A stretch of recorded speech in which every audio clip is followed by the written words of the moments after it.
gonjang-ganjing, Gubernur Anies Baswedan akan dipanggil KPK. Permasalahan BUMD itu perencanaan dari gubernur. Diarahkan ke saya, kebetulan saya sebagai ketua Banggar. Jadi saya harus bertanggung jawab siapa? Yang bekerja, ya gubernur tahu kok. Kegiatan penyidikan dugaan tindak pidana korupsi terkait dengan pengadaan tanah di Jakarta Timur, Provinsi DKI Jakarta tahun anggaran 2019. Untuk ukuran Anies korupsinya tidak terlalu besar, 150 sekian miliar. Gitu.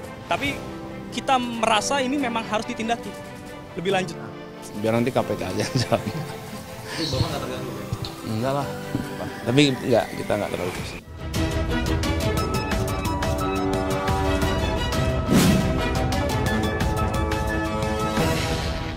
Dugaan tindak pidana korupsi terkait dengan pengadaan tanah di Munjul, Jakarta Timur.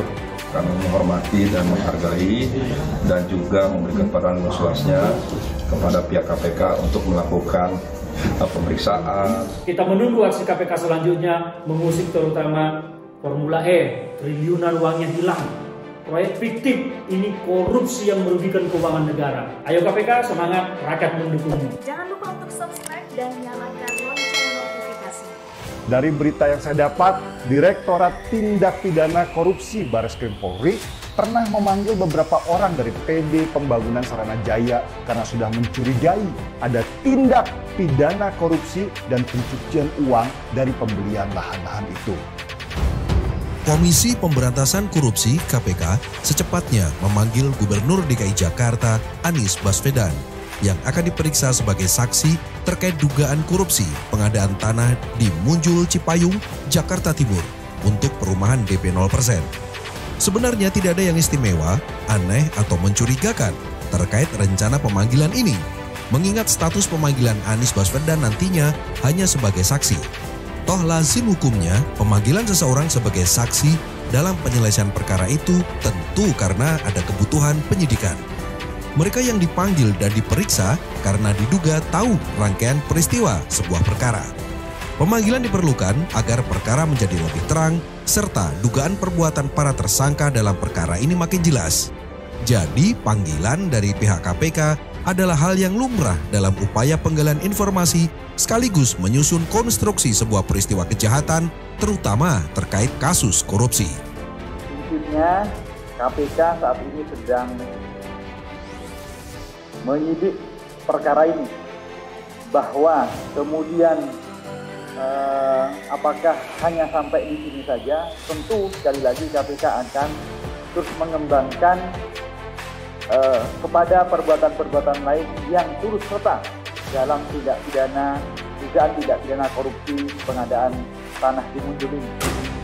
Gubernur Anies Baswedan nantinya akan dimintai kesaksiannya terkait dengan penetapan mantan Direktur Utama Perusahaan Umum Daerah Pembangunan Sarana Jaya, Yori C. Pinontoan sebagai tersangka kasus dugaan korupsi pengadaan lahan di Cipayung, Jakarta Timur. KPK juga menetapkan Direktur PT Adonara Propertindo, Tommy Adria, Wakil Direktur PT Adonara Propertindo, Anja Runtunewe, dan juga menetapkan PT Adonara Propertindo sebagai tersangka korporasi. Yang menjadi pertanyaan sekarang adalah, kenapa kasus ini baru dibuka, sedangkan peristiwanya terjadi pada 8 April 2019?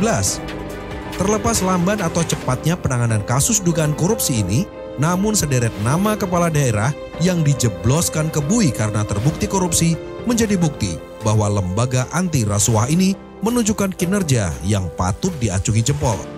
Tercatat ada 100 nama kepala daerah mulai dari gubernur sampai bupati yang berhasil ditangkap KPK. Bahkan sebagian besar melalui operasi tangkap tangan atau OTT. Akibatnya mereka tidak bisa mengelak dan harus menjalani masa hukuman. Sekarang tanahnya kan dimandatkan ke PT Perumda Sarana Jaya. Nah, sekarang ada indikasi korupsi misalnya. Kalau tanahnya dinaikin, otomatis harga jualnya pun akan lebih mahal. Jadi otomatis harus clear ini sebetulnya.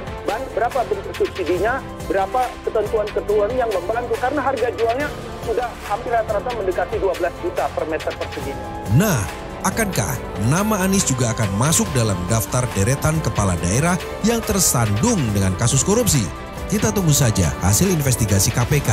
Karena meskipun awalnya statusnya sebagai saksi, jika ada bukti kuat dan mendukung konstruksi kasus itu, maka tidak menutup kemungkinan statusnya akan naik menjadi tersangka. Kasus rumah DP 0% program Anies Baswedan, salah satu tersangka telah ditahan kemarin oleh KPK. Setelah berbulan-bulan kita menunggu siapa tersangkanya, tidak kunjung diumumkan oleh KPK. Setelah Novel Baswedan dan kawan-kawan tidak lagi memegang kasus di KPK, baru KPK mengumumkan. Kita menunggu aksi KPK selanjutnya, mengusik terutama Formula E, triliunan uangnya hilang. Proyek fiktif ini korupsi yang merugikan keuangan negara. Ayo kita menunggu KPK untuk melanjutkan aksinya di APBD DKI Jakarta. Di sana masih banyak ada yang istilahnya menggunakan kelebihan bayar. Dan di Jakarta Barat juga kejaksaan melakukan penggeledahan. Kita menunggu semua korupsi di APBD DKI Jakarta ini dibongkar. Tidak ada lagi yang boleh menghalang-halangi. Permasalahan BUMD itu perencanaan dari gubernur. Diarahkan ke saya, kebetulan saya sebagai ketua Banggar. Komisinya bukan saya, koordinatornya juga bukan saya. Jadi saya bisa bertanggung jawab siapa? Yang bertanggung ya gubernur tahu kok. Untuk ukuran Anies korupsinya tidak terlalu besar, 150 sekian miliar. Banyak kebijakan dari Gubernur DKI Jakarta ini yang seharusnya mendapatkan perhatian khusus dari KPK atau lembaga penegak hukum yang lain, dan selama ini bebas-bebas saja.